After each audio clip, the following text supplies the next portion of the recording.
Assalamualaikum warahmatullahi wabarakatuh. Para pemirsa yang dirahmati oleh Allah Subhanahu wa taala, alhamdulillah kita bisa bertemu kembali tentunya dalam acara Rumah Huruf Hijaiyah. Para pemirsa Rumah Huruf Hijaiyah yang dirahmati oleh Allah, bahwa hidup ini adalah aturan. Seseorang memiliki semangat yang tinggi dalam mempelajari aturan-aturan kehidupan, mulai dari TK sampai ke perguruan tinggi, sampai rela mengeluarkan biaya, menghabiskan waktu dan tenaga, karena mereka telah mengetahui tujuannya. Apa tujuannya? Agar LPJ-nya, agar laporan pertanggungjawabannya diterima oleh Allah Subhanahu wa taala. Bahkan Nabi kita Muhammad sallallahu alaihi wasallam berjuang, berupaya menjadikan Al-Quran itu sebagai dalil bagi perbuatannya, karena beliau ingin laporan pertanggungjawabannya itu diterima oleh Allah Subhanahu wa taala. Sampai Nabi dikatakan sebagai Al-Quran berjalan. Juga Nabi kita Muhammad sallallahu alaihi wasallam berusaha, berjuang, berupaya menjadikan dirinya sebagai dalil bagi orang lain, sehingga Nabi disebut dengan uswah hasanah. Para pemirsa Rumah Huruf Hijaiyah yang dirahmati oleh Allah, jika kita bisa menjadikan Al-Quran sebagai dalil bagi perbuatan kita, sehingga kita menjadi Al-Quran berjalan, juga menjadikan diri kita sebagai dalil bagi perbuatan orang lain, sehingga kita disebut dengan uswah hasanah, maka yuhibbukumullahu wa yaghfir lakum dzunubakum. Allah akan mencintai kita, bahkan Allah akan mengampuni dosa-dosa kita. Kenapa? Karena kita telah mengikuti perbuatan Nabi.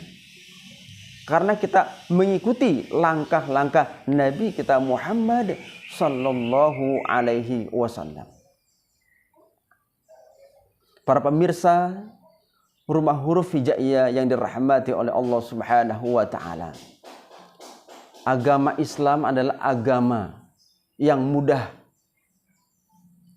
karena sudah ada teori yang ada di dalam Al-Quran, dan sudah ada praktek yang ada pada diri Nabi kita Muhammad sallallahu alaihi wasallam. Kita bisa membaca Al-Quran lalu mempraktekannya. Kita ingin menjadi Al-Quran berjalan, kalau perlu step by step, selangkah demi selangkah. Ya, pertama umpama kita belum bisa membaca Al-Quran, ya kita belajar huruf-huruf hijaiyah. Ya, minimal kita bisa menjadi huruf hijaiyah berjalan. Kita ambil contoh. Di dalam Al-Quran. Kita bisa lihat bahwa huruf-huruf hijaiyah di dalam Al-Quran itu bertemunya tidak ada yang sama. Kalaupun ada yang sama, maka akan digabungkan dalam membacanya. Itu bisa kita jadikan sebuah contoh karakter baik, bahwa pergaulan itu silakan kepada siapa saja, tetapi kita harus melihat dari azas manfaatnya. Seperti huruf hijaiyah di dalam Al-Quran itu bertemunya beda-beda dan posisinya beda-beda. Urutannya adalah alif sampai ya. Tetapi di dalam Al-Quran bertemunya boleh jadi ya dengan alif, wawu dengan alif, alif dengan ya, lam dengan ro. Jadi pertemuan huruf hijaiyah di dalam Al-Quran itu tidak mengenal posisi kedekatannya dalam susunan huruf hijaiyah. Tapi yang dilihat adalah azas manfaat. Artinya bahwa jika kita mau bergaul silakan kepada siapa saja. Dengan si A, si B. Tapi yang kita cari adalah azas manfaat. Kalau di dalam keluarga kita bergaul manfaatnya kurang, silakan bergaul dengan tetangga. Jika kita bergaul dengan sesama suku, manfaatnya kurang, silakan bergaul dengan yang lain suku. Jika kita bergaul dengan yang sama agama, kurang manfaatnya, maka silakan bergaul dengan orang yang lain agama. Jika memang lebih banyak manfaatnya.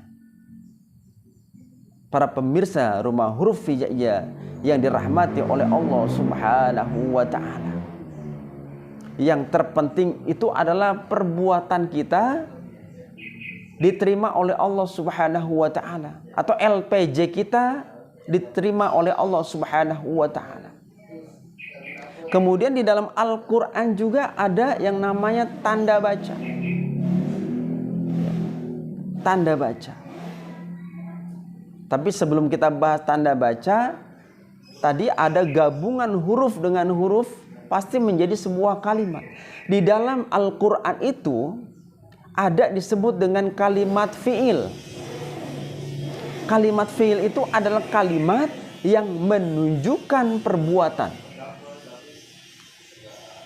Saat kita lihat dari sisi ilmu nahwu, ternyata tanda baca yang berada pada akhir setiap kalimat fi'il hanya fathah, dhammah, dan sukun.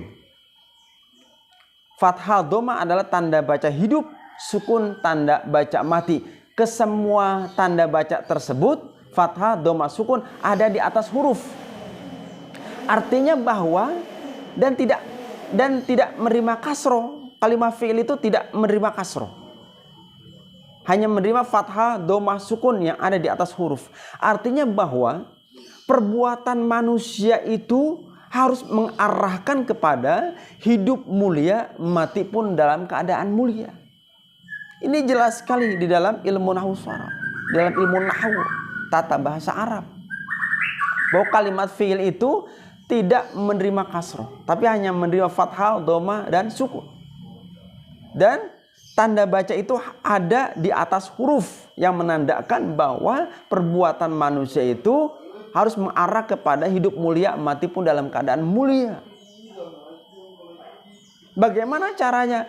Ya kita artikan saja. Fathah artinya keterbukaan, kejujuran, tidak bohong. Insya Allah kalau jujur, terbuka, akan diangkatnya derajat oleh Allah Subhanahu wa ta'ala. Yang kedua adalah dhammah. Dhammah itu adalah kumpul, bersilaturahmi, bergaul, berjamaah, akan diangkat derajat oleh Allah Subhanahu wa ta'ala jika kita mau bergaul, bersilaturahmi, berjamaah.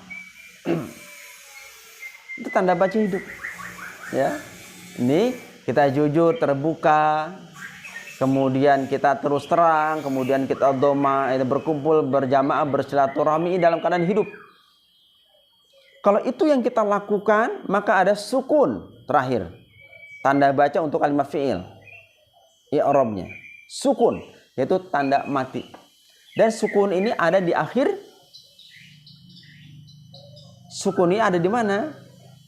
Di akhir kalimat fi'il dan adanya di atas huruf juga. Insya Allah jikalau kita memiliki sifat fathah, dhammah, maka akan mati dalam keadaan mulia. Jika kita mati dalam keadaan mulia, insya Allah laporan pertanggungjawaban kita akan diterima oleh Allah Subhanahu wa ta'ala. Para pemirsa rumah huruf hijaiyah yang dirahmati oleh Allah Subhanahu wa taala, ini sajalah yang dapat saya sampaikan, mudah-mudahan bermanfaat. Assalamualaikum warahmatullahi wabarakatuh.